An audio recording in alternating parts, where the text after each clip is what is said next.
আসসালামু আলাইকুম রহমতুল্লাহ নাহমাদুহু ওয়া নুসাল্লি আলা রাসূলিহিল কারীম আম্মা বাদ। এই দর্সে আমরা আলোচনা করব 251 নম্বর কায়দা থেকে। 251 নম্বর কায়দা হলো লা রুজুআ ফীমা তাবাররা আনিল গায়রি। এই মুরাদিফ কায়দা ইতিপূর্বে অনেকগুলো গিয়েছে যে অন্যের পক্ষ থেকে যদি দান করা হয় তাহলে সেটাকে ফিরিয়ে নিতে পারবে না। দাল রদার উদ্দেশ্য আব্দুল মুখতার থেকে গ্রহণ করা হয়েছে। অর্থাৎ অন্যের পক্ষ থেকে দান করা হলে সেই মূল্য ফিরিয়ে নিতে পারবে না, এর উদাহরণ দেওয়া হয়েছে। যদি দাদা থাকে, এরপরে দাদার ছেলে, বাবা থাকে, এরপর নাতি থাকে, তাহলে এমন অবস্থায় বাবা যদি অক্ষম হয় দাদার জন্য খরচ করতে, আর নাতি যদি নিজ উদ্যোগে দাদার উপর ব্যয় করে খরচ করে, তাহলে বাবা যখন সুস্থ হয়ে যাবে অথবা তার যখন সচ্ছলতা চলে আসবে, তখন বাবা থেকে ছেলে কোনো মূল্য নিতে পারবে না, কোনো বিনিময় নিতে পারবে না বা জামান নিতে পারবে না। কায়দা হলো লা রুজুআ ফীমা তাবাররা আনিল গায়রি। অন্যের পক্ষ থেকে যদি অন্যের পক্ষ থেকে দায়িত্ব পালন করা হয়, অন্যের পক্ষ থেকে যদি দান করা হয়, সেটা ফিরিয়ে নেওয়া যায় না। তবে যদি কাজী ফয়সলা করে তো তুমি কি করো, যেহেতু তোমার বাবা অসুস্থ অথবা তোমার বাবা অক্ষম অথবা তোমার বাবা এখন নিঃস্ব, সেই হিসাবে এখন তুমি তোমার দাদার উপর খরচ করো, যখন তোমার বাবা সুস্থ হবে বা সচ্ছলতা ফিরবে, তখন তুমি তার কাছ থেকে ফিরিয়ে নিবে।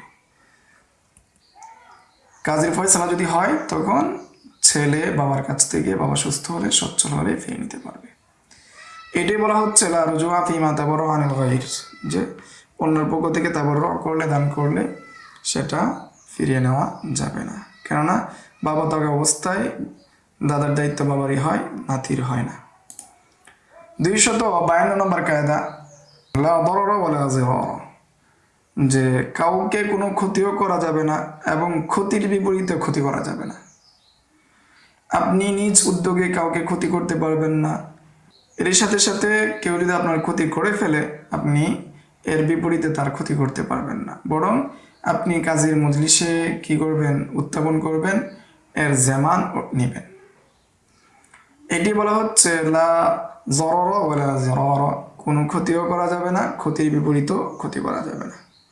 253 নম্বর কায়দা লা তাআতা লিল মাখলুক ফি মাসিয়াতিল খালিক, যে মাখলুকের আনুগত্য করা যাবে না আল্লাহ তাআলার অবাধ্য হয়ে। যেই কাজ করলে আল্লাহ তাআলার অবাধ্য হতে হয়, সেই কাজ যদি কোনো আমির, কোনো লিডার আদেশ করে, তারপরেও সে আমির বা লিডারের আদেশ মান্য করা যাবে না। সিনিয়র অর্ডার উদ্দেশ্য হলো সরুল কাবির থেকে এই মূলনীতি কায়দা গ্রহণ করা হয়েছে। তাহলে এখানে কোরআনের আয়াত রয়েছে যে কি করা, আমিরের আনুগত্য করা, উলামায়ে কেরামের আনুগত্য করা। এখন যদি সাধারণত তারা আদেশ দিবে ওই সমস্ত বিষয়, যে সমস্ত বিষয়গুলো মানুষের কল্যাণ রয়েছে, যেই সমস্ত বিষয় দিনের কল্যাণ রয়েছে, সেই বিষয়ে সাধারণত উলামাগণ এবং উমারাগণ কি দিবেন, আদেশ দিবেন। এখন যদি সেটার মধ্যে কল্যাণ আছে কি নেই সেই বিষয় যদি জানা না যায়, তাহলে তাদের আদেশ মান্য করা ওয়াজিব। অনুরূপভাবে যদি ইখতিলাফ হয় তাহলেও কি মান্য করা উচিত। তবে যদি সেটা এমন হয় যে আল্লাহ তাআলার বিরোধিতা হয় অথবা রাসূলের বিরোধিতা হয়, শরীয়তের বিরোধিতা হয়, তাহলে মা বাবা এবং কি উলুল আমরের আদেশ মান্য করা ওয়াজিব হবে না। কেননা লা তাআতা লি মাখলুকিন ফি মাসিয়াতিল খালিক। আরেকটি হাদিসে এসেছে আতিউ ওয়ালাউ আমারা আলাইকুম আবদুন হাবশিয়ুন মুজতাম, যে তোমরা কি করো, তোমাদের আমিরের অনুসরণ করো, যদিও তোমাদের উপর কোনো হাবশি গোলাম কি করে, তোমাদের উপর বিচার করে বা তোমাদের উপর কি আমির হয়, তারপর তাদের উপর কি করতে হবে, অনুসরণ করতে হবে। আচ্ছা, তাহলে আমরা 253 নম্বর কায়দা পেলাম। 254 নম্বর কায়দা লা ইবরাতা বিত্তাওয়াহুমি, যে ধারণার কোনো বিবেচনা করা হবে না। একটা ধারণা আসছে, এই ধারণা কি হবে না, কোনো বিবেচনা আসবে না। মিন জিন্দার উদ্দেশ্য হলো মাজালাতুল আহকামিল আদলিয়া থেকে এই কায়দা বা মূলনীতি গ্রহণ করা হয়েছে। কেউ যদি কারো গড় নির্মাণ করতে গিয়ে সে বহু উঁচুতে একটা জানলা তৈরি করলো। তো উঁচুতে যদি জানলা নির্মাণ করে তৈরি করে, এখন যদি প্রতিবেশী ধারণা করে সে উপরে জানলা তৈরি করছে, হয়তো সে উপর থেকে গড়ের যে নারীরা আছে তাদেরকে দেখবে, এটা একটা ধারণা করলো। তাহলে এই ধারণার কি নাই, কোনো মূল্য নাই। এই ধারণা দ্বারা কি করা যাবে না, তাকে জানলা তৈরি করতে বাধা দেওয়া যাবে না। অনুরূপভাবে একটি জমি বিক্রি হচ্ছে, এই জমির যদি দুইজন সফি থাকে, একজন সফি দাবি করলো, তাহলে ওই সফির জন্যই সব কিছু হবে। যে সোফা দাবি করেছে সেই সব কিছু পাবে। এখন যদি ধারণা করা হয় ওপর সফি দাবি করতে পারে, এই ধারণার কি হবে না, মূল্য হবে না। যেহেতু সে দাবি করছে না, সেই হিসাবে তার ধরে নেওয়া হবে সে এটা তার প্রয়োজন নাই। কেননা লা ইব্রতা বিত্তাওয়াহুমি, ধারণার কোনো কি নাই, বিবেচনা নাই, গ্রহণযোগ্যতা নাই। 255 নম্বর কায়দা, লা ইব্রতা বিদ্দালালাতি ফি মুকাবালাতি তাসরিহ, যে দালালতের কি নাই, বিবেচনা নাই তাসরিহ এর মোকাবেলায়। যেখানে লফজ আছে, যেখানে সুস্পষ্টভাবে বলা আছে, সেই জায়গার মধ্যে কোন জিনিস দালালত করলো, কোন জিনিস দালালত করলো না, সেটা কি হবে না, গ্রহণযোগ্য হবে না, সেটা বিবেচনা হবে না। মিম জিম দ্বারা উদ্দেশ্য হলো মাজাল্লাতুল আহকামিল আদলিয়া। অর্থাৎ যখন দালালত এবং কি নস তাসরিহ কি হয়, তাআরুজ হয়, তখন কি তাসরিহ কি প্রাধান্য পায়। যেমন কেউ যদি কাউকে কোনো কিছু দান করে, এমন অবস্থায় যাকে দান করা হয়েছে সে যদি ওই মজলিসে সেটা গ্রহণ করে, আর যিনি দান করেছেন তিনি যদি বাধা না দেন, তাহলে সেটা দালালাতান তার কি হবে, অনুমতি বলে গণ্য হবে এবং কবজ হিসাবে বিবেচনা হবে, এবং যে গ্রহণ করেছে তার পক্ষ থেকে কবুল হিসেবে গ্রহণ হবে। আর যদি সে সুস্পষ্টভাবে নিষেধ করে, না তুমি গ্রহণ করো না, তুমি এটা নিও না, তোমাকে আমি অন্য আরেকটা দিব, তাহলে সেটা দালালতের বিপরীতে সরিয়ে যে এসেছে, সেই দালালত গ্রহণযোগ্য হবে না, বিবেচ্য হবে না। 256 নম্বর কায়দা, লা ইব্রাতা যন্নি আল বাইয়িনু খাতাউহু, যে কোনো ধারণা করলো এবং এই ধারণার প্রেক্ষাপটে দেখা গেল এটা ভুল। যদি ভুল এটা কিছু স্পষ্ট হয়ে যায় ধারণার, তাহলে সেই ধারণা কি নাই, বিবেচনা নাই। জন্নে গালেবই হলো, জন্নে গালেব হলো কোনো বিষয়ে, তারপর দেখলো যে জন্নে গালেবটা কি হয়ে গেছে, ভুল হয়ে গেছে, তাহলে এই জন্নে গালেবের কি হবে না, বিবেচনা হবে না। মিম জিম মাজালাতুল আহকামিল আদলিয়া, শিন নুন আল আসবাব নাজায়ের, দাল র দ্বারা উদ্দেশ্য হলো আদ-দুরুল মুখতার লিল আলাউদ্দিন হাসকাফি। উদাহরণ হিসেবে বলা হচ্ছে, কেউ যদি কোনো মহিলাকে, আজনবী মহিলাকে তালাক দেয়, সে ধারণা করতেছে, গালি দিচ্ছে, সে মনে করতেছে যে সে কিনা তার স্ত্রী না, সে আরেকজনের স্ত্রীকে বলতেছে তালাক। এখন পরবর্তীতে দেখা গেল যে যে ইশারা করে, যে মহিলার দিকে ইশারা করছে সেই মহিলা মূলত তার স্ত্রী, তাহলে তার স্ত্রীর উপর কি হয়ে যাবে, তালাক পতিত হয়ে যাবে। এটাই বলা হচ্ছে লা ইব্রাতা বিযন্নি আল বাইয়িনু খাতাউহু, যে ওই জনের বিবেচনা হবে না যে জনের ভুল প্রকাশ পেয়ে গিয়েছে। 257 নম্বর কায়দা বা মূলনীতি, লা ইব্রাতা বিকাউলিল মুনাজ্জিমিন, যে গণক যারা রয়েছে, জ্যোতির্বিদ যারা রয়েছে, তাদের কৌলের কোনো বিবেচনা নাই। যে জ্যোতির্বিদরা যদি বলে যে আজকে রমজানের শুরু, রমজানের 1 তারিখ, তাদের কৌলের বিবেচনা হবে না যতক্ষণ না পর্যন্ত নিজ চোখে চাঁদ দেখা হবে। এটার উপর এজমা হয়ে গিয়েছে।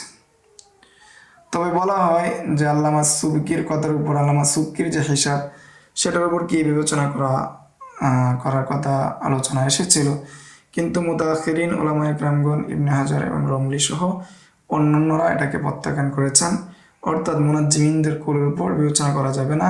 তবে এই বিষয়ে আরও আলোচনা রয়েছে, আমরা যখন তাখরিজুল আওকাত নিয়ে আলোচনা করব, তখন তাখরিজুল আওকাত নিয়ে জানবো, তখন এই বিষয়ে বিস্তারিত আলোচনা করব।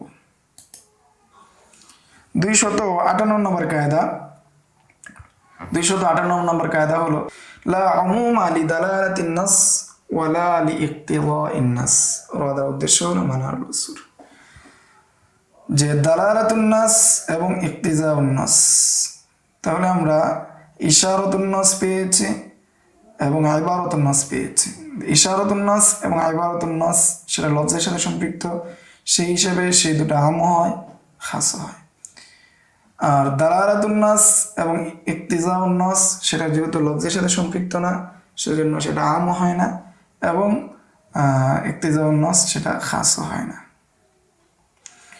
এটাই বলা হচ্ছে যেটা দালালাতুন নাসের মাধ্যমে সাব্যস্ত হয় সেটা তাখসিস হওয়ার সম্ভাবনা রাখে না, কেননা তার কি নাই, অমুম নাই, সেটা আম হয় না। কেননা আম হয় এবং খাস হয়, এটা শব্দের বিষয়, লফজের বিষয়।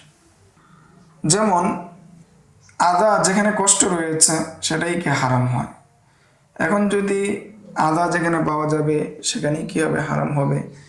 যেখানে আদা পাওয়া যাবে না সেখানে হারাম হবে না, ঠিক আছে। কিন্তু এটার সম্ভাবনা রয়েছে যে অনেক সময় কি আদা পাওয়া যাচ্ছে কিন্তু হরমত পাওয়া যাচ্ছে না। কেননা যেখানে হরমত পাওয়াটা, যে কখনো দেখা যাবে যে ফাইনামা উজিতাতে আল্লাতু উজিতাতিল হরমাতু, যে ইল্লত পাওয়া গেলে হরমত পাওয়া যাবে, আবার ইল্লত পাওয়া গেলে অনেক সময় কি হরমত নাও পাওয়া যেতে পারে।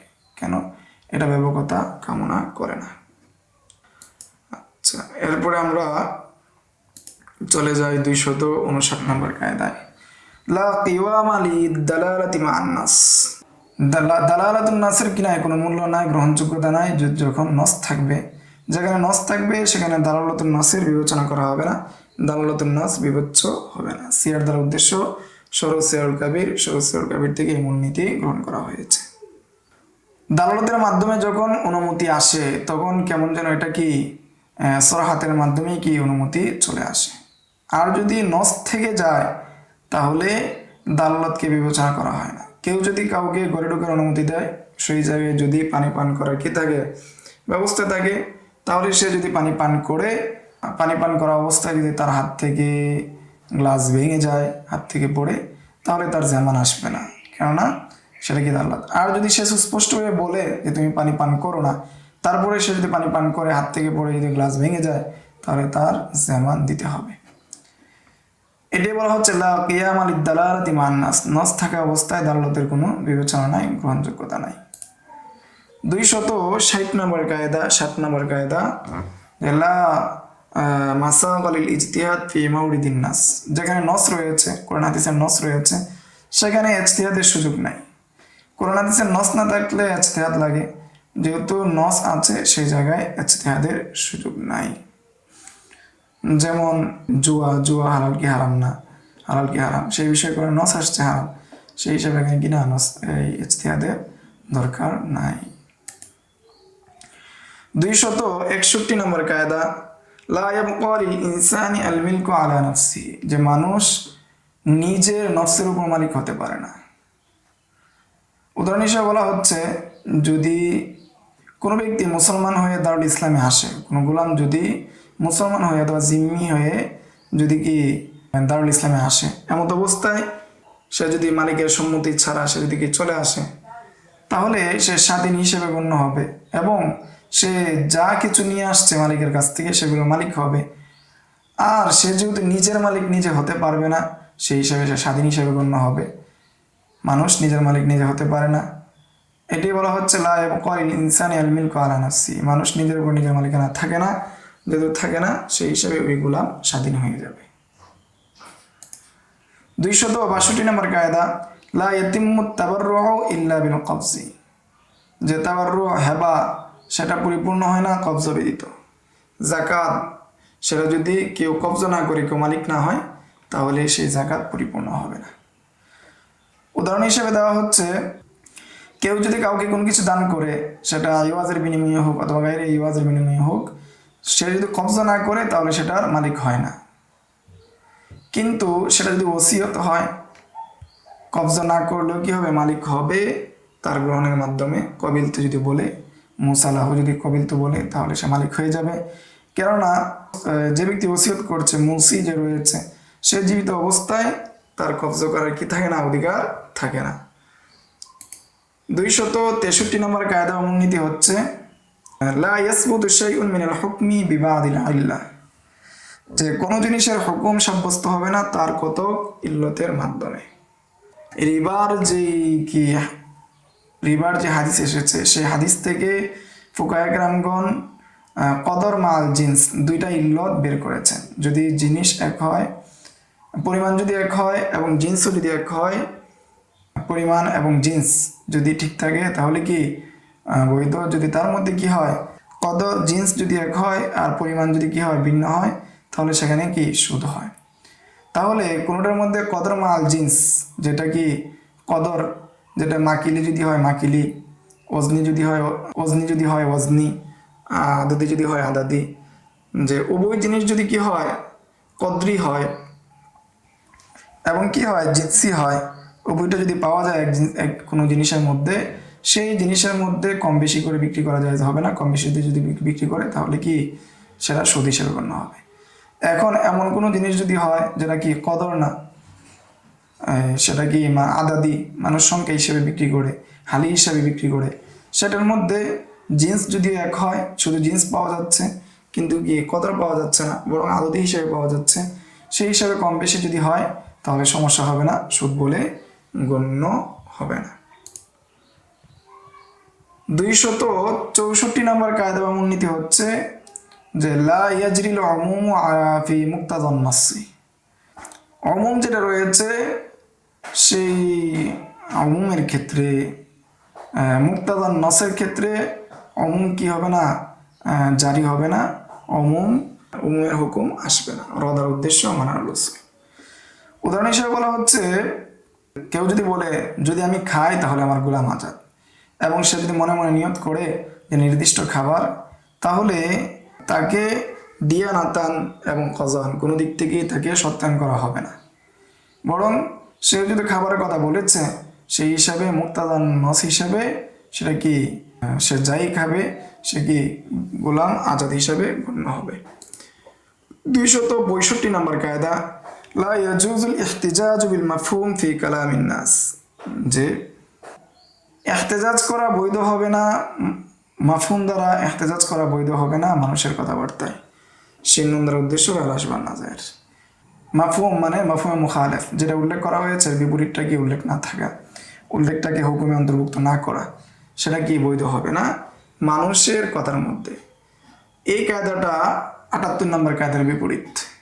তাছাড়া আমরা শরীয়তের মধ্যে পড়ে এসেছি যে মানুষের কথায় কি এবং ফিকহে ইবারতের মধ্যে মাফহুম কি বিবেচ্য, মাফহুমে মুখালাফা বিবেচ্য, মাফহুমে মুখালাফা কি হয় গ্রহণযোগ্য হয়, কিন্তু এখানে বলা হচ্ছে গ্রহণযোগ্য হবে না। এই কথা কিনা গ্রহণযোগ্য না, বিবেচ্য না, ফলে এখানে আমরা ধরে নিতে পারি যে ইয়াজুজুল ইহতিজাজ বিল মাফহুম ফি কালামিন নাস, লাকে বাদ দিয়ে দিতে পারি। শিন্নুনদের উদ্দেশ্য হলো আলাস বা নাজায়ের। আচ্ছা, এখানে অনেকগুলো দলিল আছে, আসের মধ্যে আপনারা চাইলে দেখে নিতে পারেন। 266 নম্বর কায়দা বা মূলনীতি হচ্ছে লা ইয়াজুজু আন ইয়াসবুতা ফিত তাবিঈ হুকমুন আখার সিওয়া সাবিতি ফি মান হুয়া আসলুন, যে তাবের উপর অন্য কোনো হুকুম আসবে না তার আসলের উপর যে হুকুম রয়েছে সেই হুকুম ব্যতীত। অর্থাৎ আসলের উপর যে হুকুম আছে, আসলের সাথে যে হুকুম আছে সেই হুকুম তাবের সাথেও কি হবে বিবেচিত হবে, তাবের সাথেও সম্পৃক্ত হবে। সিয়ার দ্বারা উদ্দেশ্য হলো সরু সিয়ারুল কাবির, সরু সিয়ারুল কাবির থেকে এই মূলনীতি বা কায়দা গ্রহণ করা হয়েছে। এখন যদি কোনো ব্যক্তি তার স্ত্রীকে নিয়ে যায় সফরে, তাহলে স্ত্রী যদি এককভাবে সে কি একামতের নিয়ত করে, একামতের নিয়ত গ্রহণযোগ্য হবে না, বরং স্বামী যদি কি করে সফরের নিয়ত, স্বামী যেটা নিয়ত করবে সে নিয়তই বিবেচ্য হবে। কোনো হারবি যদি কি নিরাপত্তা নিয়ে কি করে মুসলিম দেশে প্রবেশ করে, তার সাথে যদি তার সন্তান স্ত্রী থাকে, তারাও তার অধীনস্থ হিসেবে, তারাও কি মুস্তামিন হিসেবে গণ্য হবে। কিন্তু আমাদের বর্তমান সময়ে প্রত্যেকেরই আলাদা কি লাগে, পাসপোর্ট লাগে, সেই হিসাবে এখন বর্তমান সময়ে প্রত্যেকেরই আলাদা পাসপোর্ট লাগবে। আচ্ছা, 266 নম্বর কায়দা বা মূলনীতি হচ্ছে লা ইয়াজুজু তারকুল ওয়াজিবি লিল ইস্তিহবাবি, মুস্তাহাবের জন্য ওয়াজিবকে ছেড়ে দেওয়া যাবে না, মুস্তাহাবের জন্য ওয়াজিবকে ছেড়ে দেওয়া যাবে না। এর সমজাতীয় কায়দা ইতিপূর্বে গিয়েছে, সিয়ারুল উদ্দেশ্য হলো সরু সিয়ারুল কাবির। 268 নম্বর কায়দা হচ্ছে লা ইয়াজুজুল জামউ বাইনাল হাকিকতি ওয়াল মাজাজ, হাকিকত এবং মাজাজ উভয়টাকে একসাথে অন্তর্ভুক্ত করা যাবে না। কেউ যদি ওসিয়ত করে তার মাওলার জন্য এমত অবস্থায় মাওলা হাকিকত, মাওলাল মাওয়ালাত তারা হলে কি মাজাজ। তাহলে এখানে ওসিয়তের মধ্যে মাওলা এবং মাওলাল মাওয়ালাত সবাইকে কি করা যাবে না, অন্তর্ভুক্ত করা যাবে না। 269 নম্বর কায়দা হচ্ছে লা ইয়াজুজু লি আহাদিন আন ইয়াখুযা মাল আহাদিন বিলা সাবাবিন শারঈ। শরঈ কোনো কারণ ছাড়া কেউ কারো মাল গ্রহণ করতে পারবে না। শরঈ কারণ থাকলেই একজন আরেকজনের মাল গ্রহণ করতে পারবে, অন্যথায় কেউ কারো মাল গ্রহণ করতে পারবে না। তো শরঈ কারণ কি আছে? শরঈ কারণ আছে যে এর মধ্যে হতে পারে হেবা, বাই, ওয়ারাসাতের মাধ্যমে কি করতে পারবে, গ্রহণ করতে পারবে। এখন জুলুম করে, অত্যাচার করে কি করতে পারবে না, কেউ কারো মাল গ্রহণ করতে পারবে না। 270 নম্বর কায়দা লা ইয়াজুজু লি আহাদিন আন ইয়াতাসাররাফা ফি মিলকিল গায়রি বিগায়রি ইযনিহি। কেউ কারো মালের মধ্যে অনুমতি ছাড়া তাসাররুফ করতে পারবে না। মিম জিম দ্বারা উদ্দেশ্য মাজাল্লাতুল আহকামিল আদলিয়া। মাজাল্লাতুল আহকামিল আদলিয়া কিতাব থেকে এই কায়দা বা মূলনীতি গ্রহণ করা হয়েছে। এখন ওয়ালায়ত ছাড়া কেউ কাউকে যদি ওয়ালায়ত না দান করে, কেউ কাউকে যদি উকিল না বানায়, তারপরে যদি কেউ কারো মালের উপর তাসাররুফ করে, বিক্রি করে দেয়, ধ্বংস করে ফেলে, তাহলে সেটার জামান দিতে হবে। তবে যদি মুসাফির ব্যক্তি রাস্তায় মারা যায়, তাহলে তার যারা সাথীরা রয়েছে তাদের জন্য বৈধ যে তার সামানা বিক্রি করে তার কাফন দাফনের ব্যবস্থা করা এবং বাকিগুলো কি করা, তার ওয়ারিসদের নিকট ফিরিয়ে দেওয়া। অনুরূপভাবে মুগমা আলাই বা অসুস্থ ব্যক্তি যে রয়েছে তার ক্ষেত্রেও কি তার অনুমতি ছাড়াই কি করা যাবে, তার মাল খরচ করা যাবে। তাহলে 270 নম্বর কায়দা পাচ্ছি লা ইয়াজুজু লি আহাদিন আন ইয়াতাসাররাফা ফি মিলকিল গায়রি বিগায়রি ইযনিহি। অনুমতি ব্যতীত কারো মালের উপর তাসাররুফ করা বৈধ নয়। মিন জিম দ্বারা উদ্দেশ্য মাজাল্লাতুল আহকামিল আদলিয়া। এখানে আমরা 270 নম্বর কায়দা পর্যন্ত জানলাম। সামনের দর্শে আমরা 271 নম্বর কায়দা থেকে আলোচনা করব ইনশাআল্লাহ। আসসালামু আলাইকুম ওয়া রাহমাতুল্লাহ। يؤتي الحكمة من يشاء ومن يؤت الحكمة